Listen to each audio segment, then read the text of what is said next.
welcome to Brilliant Creatures. I'm Gail. I'm Stephen. Let's see what's on today's show.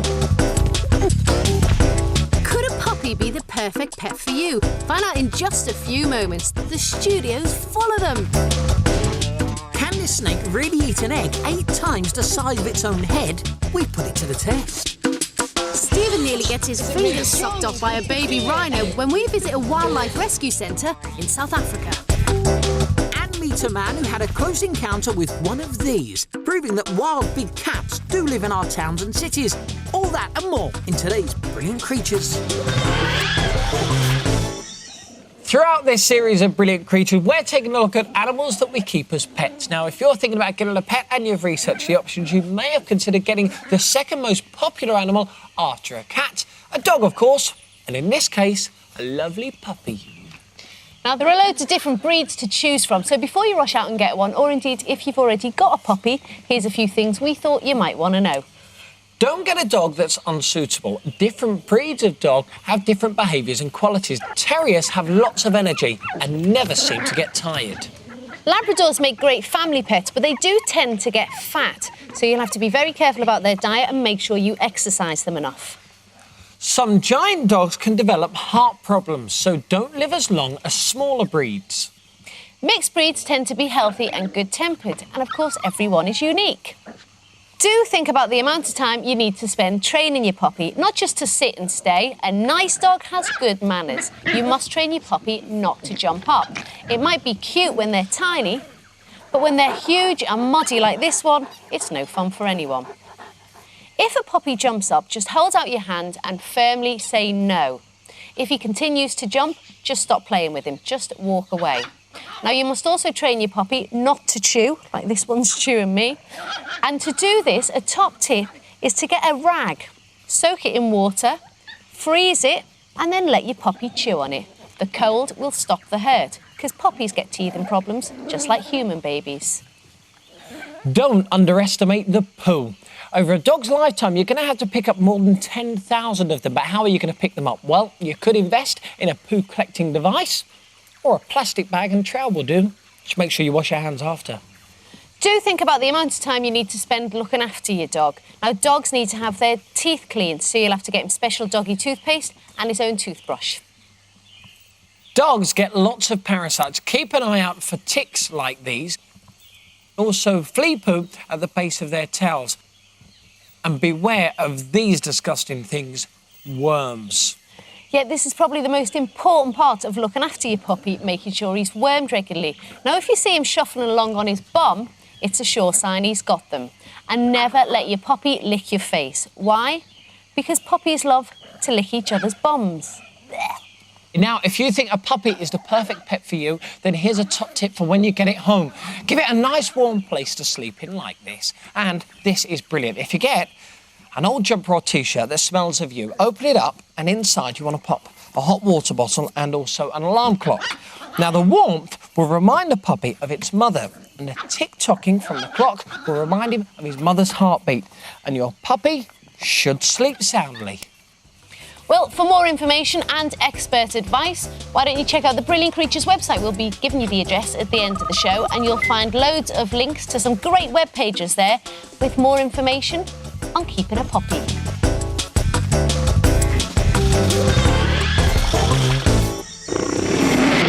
Our next brilliant creature eats eggs. Nothing but eggs. In fact, it swallows eggs whole, shell and all. But what's even more extraordinary is that it can swallow an egg 8 times the size of its own head. That's like me being able to swallow an egg this size. That's a big egg. Now, you may think it's impossible, but there's a brilliant creature in the studio that can do exactly that. And we've got him here.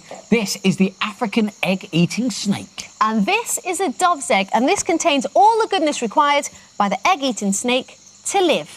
Now, it's so difficult to capture this behaviour on film because they only eat every few weeks. We've been trying to get this for the last 2 series of Brilliant Creatures. If it doesn't happen this time, I think we've had it. So 3rd time lucky, fingers crossed. So let's give it a go. Let's put it to the test. The pictures you're watching now were recorded over a period of 2 hours. Almost immediately, the snake began to size up the egg with its tongue and mouth. It looked like an impossible task for the tiny animal. Suddenly, the snake opened its mouth, dislocated its jaws and started to force its head over and around the egg. All the time, the snake was lubricating the egg with spit and pushing forward to engulf it.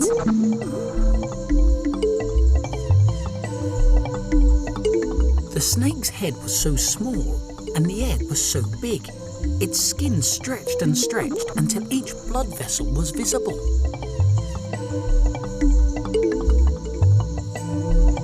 And he's done it. The egg is swallowed whole. What happens next is the snake uses a sharp bone in its spine to pierce the egg, letting the yolk drain down into its body. The empty shell is of no use to the snake and it needs to get rid of it. Take a look at this. The snake actually compacts the empty shell into a perfect package and then begins to regurgitate it.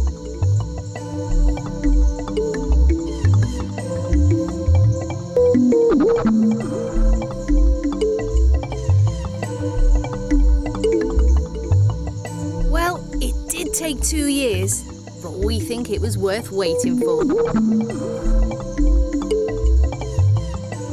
Brilliant.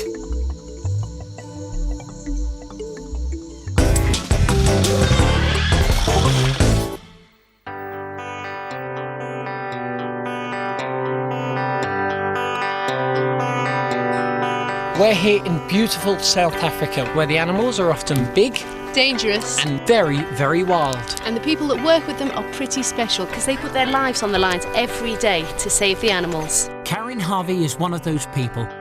She works at the Wildcare Trust. It's an animal rescue centre just out of Johannesburg. The Trust gets over 100 calls a day and they can deal with absolutely anything, from a jackal down a manhole to an abandoned baby rhino, like Binyani here. Look, there she goes. She's off. Basically, she came in at 24 hours old. She's now 10 days. She's a little female. Banyani means little one, because she was so little when she came in.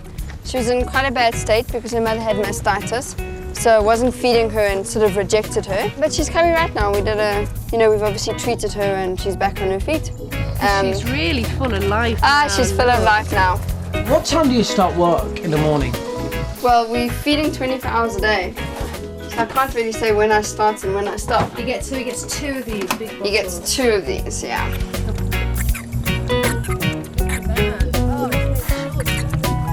I feel so honoured. Every single day, every single feed, every single time I look at him, I can't believe that I'm the mother to a baby rhino. It's just unbelievable.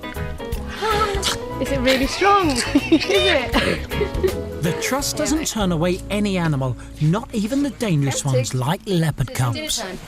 It is. Wait! Oh, he's out. Hello. Oh. What? Hello. That's a good start. His mother was actually found in a trap, and she gave birth to him in the trap. What's he doing here? Don't do that. Wait! She's out the cage. Let him, but is he safe to be out there? Yes, he's in a run, so it's completely safe. Ow. So I heard that you were very naughty at school. I used to bunk a lot. I did. I have to admit it. It was far more fun going to the rehab centres and learning about the animals and stuff I was actually interested in. Should we leave him to it then? Before he decides that your leg is dinner again? Like he's doing now. Oh, my God. Karen has just had a call to say that a python, a snake, has actually been found in someone's swimming pool. And Mandy, one of the team, has actually gone out to rescue it. Whoa. Stephen, if you want to grab it. Oh. Take it like that. Oh, it's beautiful. Oh, it's lovely. I'm always very relieved that Mandy's here because I'm not too good with snakes. This porcupine was found in a trap 6 weeks ago. Now he's fit enough to be returned to the wild, which is a good thing. But the porcupine doesn't want to cooperate. It takes the 4 of us an hour to box him up. Oh. Yes! Finally, he's ready to be relocated. Oh, watch the lid, Stephen. It's not open. I think this is a good spot if we can put him down here. Yeah. Steve, if you'd like to have the honour. This is definitely the best part of the job, is the release, because then we know we've done our job, and what we started off to achieve, we've just achieved right now. Is it the best job in the world? No, because this isn't my job. This is my life.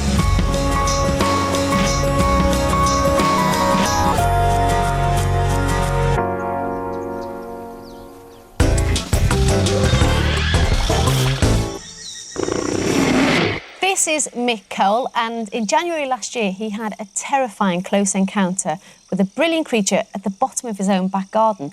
Mick, what animal was it? It was a lynx, wildcat. Now, lynx are found throughout Europe and Eastern Asia, and they're about half the size of a leopard, and they can kill an animal 4 times their own size. This is Mick's story. It was an early evening in July and Mick had just returned home from work. As he was closing the doors to his garage at the back of his home in Grays in Kent, he saw what he assumed was a fox padding up the lane with a live rabbit struggling in its mouth. I didn't get a good look at the animal very clearly to start with. It was on one side of the alleyway, walking slowly, quite cautiously, didn't want to be seen. Hugging the sides of the garages, the walls, across the other side of the alleyway, and walking along the hedges. Mick focused on the rabbit in the creature's mouth to begin with. And fearing the rabbit was someone's pet, Mick rushed at the creature shouting and flapping his arms, hoping this would cause the predator to drop its prey. I was nearly within touching distance of the animal, what I thought was a fox. It's only when I was at arm's length away, it looked up and I realised it wasn't a fox, it was a lynx. The animal suddenly swiped out at Mick, catching him across the hand. Clutching his hand in pain, Mick just caught sight of the animal as it escaped, making its way further along the alley, heading for the local woods, with the unfortunate rabbit still in its mouth. What an amazing story. Now, Mick, there are lots of stories about people seeing big cats in the British countryside. What made you so sure it was a lynx that you saw? It was the black tufts of fur on the tips of its ears. It was a giveaway. OK, so if you compare it to the 2 lynx that we've got in the studio, can you see similarities? Yes, the one I saw was a little larger than these. The fur was gold and brown, and the markings weren't so prominent. And was it ever seen again? It was seen a couple of weeks later. A young lad saw what he thought was a lynx a couple of miles away. And did they catch it? No. So it could still be out there. Now, what you're going to see here are photographs of the injuries that Mick sustained. And we spoke to Danny Bamping of the British Big Cat Society, and he said, although it's really hard to establish what kind of animal did scratch Mick, it is very easy to say that because of the distance between the gashes, it was not a domestic animal. Well, there are lots of sightings of big cats that are never proven, but there's one story that we know to be definitely true because they actually caught the lynx. In May 2001, someone saw what they thought was a big cat sitting on their garden wall in London. So they called up London Zoo, who sent round a couple of keepers, and thankfully, after several attempts, they did catch the lynx and they moved her to London Zoo, and she's still living there now. And they've called her Lara, but had they not caught her, she could have lived indefinitely in the British countryside, surviving on rats, cats, rabbits, all the kind of things that lynx need to eat. Now, no one's quite sure how she ended up there, but the best guess is that she was probably someone's illegally kept pet who'd escaped. So, Mick, now you've heard the story of Lara, does that reinforce your belief that you definitely saw a lynx? Yes, absolutely. Well, Mick, thanks very much for coming in and telling us what I'm sure you all agree is an incredible story.